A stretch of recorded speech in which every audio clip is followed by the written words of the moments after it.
We came to our project, this was formerly the Gansevoort, this property. We bought the mortgage note from one of the investment banks at about 10 cents on the dollar.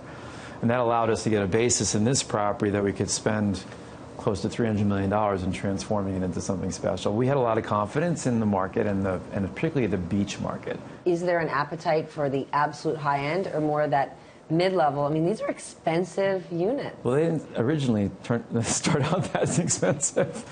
Actually, prices have tripled from our pro forma when we bought the property. Why? Because the demand is there. And I think what you're seeing for Florida in general and Miami in particular, I say Miami's the Singapore of the United States. I mean, you're getting all this international travel, international buyers. You have the Europeans as well as the Spanish. For the South Americans, it's second home. Is it a risk when you have international buyers? They're not really setting up home here. They're not living. It's an investment that if the market turns, they could all try to sell. So I think it's slightly different. And I don't think this market, unlike maybe New York, I think these people, many of them are looking at investment, but also thinking they will come here. Couldn't you and I have had this identical conversation, though, in 2006, 2007? What's different now? Well, there's no spec building right now at the moment. What's happening? This isn't spec.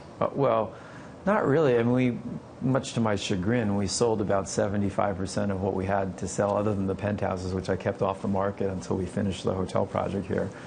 We sold it all pretty cheap. I mean, cheap. We kept raising prices, but we sold it too cheap. It's fine. But the penthouses we kept, and now we sold 4 in a week. 4 in a week? Yeah. What's driving Florida is not only the baby boom generation, my generation, on the tail end of the baby boomers, but high taxes. I mean, I think you seem to have reached the inflection point up north, where people are thinking about whether they really need to be there. With all these projects, do you actually think we could start to see investment professionals really set up shop here? Yeah. Really? Yeah. In scale, something sizable. I mean, that's what Puerto Rico is dying for. It's not going to go to Puerto Rico. It's the ease of access here that is so good for people. So, yes, I think you're going to see them come here, and when this gets really crazy, they'll move to Fort Lauderdale, which is going to have a reinvention behind Miami. It's going to squeeze north again like a toothpaste. What's unique about this place? There are so many old hotels, so many new developments. We're in a great location. We're walking distance to Lincoln Road, the epicenter of South Beach. So that's one. Two, we have 600 feet of beachfront, which is the largest beachfront of any hotel, because we're blessed with a very large block here. What does one hotels mean? All right, so one is the one world. We're all responsible for each other. This is a green, eco-friendly brand. We're teaching that you can live luxuriously and still live green. So there's no paper in the rooms. There's no take-home cosmetics. You'll check in. Everything will be done with technology. And all the materials are natural. The bedding is all natural. The sheets are all natural. Are your customers asking for that? No, but we're going to take them into that. They'll be there. I'm sure they'll be as... I think we'll get...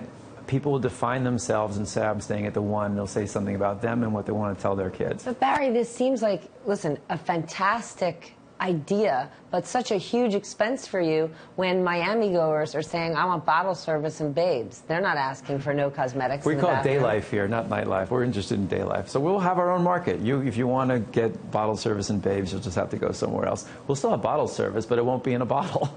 Right? It might be in a reusable plastic jug or something that we'll clean and Why wash. is that a good business idea for you? For one, I really decided we should learn a little from the Europeans, actually. It's one of the few things they've done really right, is they're much greener than we are. And I think our generation, my generation, is beginning to care. There's a conversation about the environment. I've had a Tesla for over a year and a half, and it's my favorite thing I own. So, you know, I think we're not perfect. We're about a movement. We're going to get better all the time. We had to make compromises. The green architecture and the green is not yet there. But we said you could live luxuriously and live ecologically clean. I think you're sending a message to your kids and what you stand for. At this point for you, is this about the deal making or the design? The design. I mean, I do this because I'm passionate about design. So. When did that happen? When did you make the turn? When I was about 6. Really? That's why you got into I would have this. become an artist, but my mother told me I'd starve. So for me, this isn't actually work, although it feels like work this week. Why? Because we've made, you know, for me it's like a concerto. I hear the bad notes. We have lots of really great people buying units here, but I actually know what's wrong and what's not quite right. So I want to fix those things. So for me, it's like that's work. Is this your favorite project right now?